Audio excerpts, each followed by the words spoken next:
ဘဝမှာခဏခဏဒုက္ခရောက်တယ်ဆိုတဲ့လူတွေကိုတွားကြည့်ကြည့်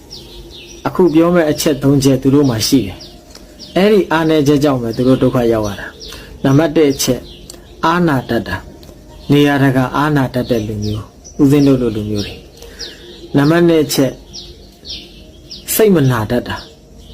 ကိုယ်ကဘယ်လောက်ပဲဒုက္ခတွေပေးဘယ်လောက်ပဲနာကျင်အောင်လှုပ်သွားနောက်တစ်ခါတနာအောင်ပြန်ပြောပြီးမျက်ရည်ကန်ထိုးပြီးပြန်ဝင်လာခဲ့တဲ့အခါမျိုးတွေမှာပြန်လက်ခံတယ်ပြန်ပြီးတော့ဒုက္ခထပ်ရောက်တယ်ပေါ့အဲ့ထက်မှလည်းဦးဇင်းတို့ပါတယ်အဲ့တော့နံပါတ်3ချက်အမှန်တိုင်းပြောပြတတ်တာ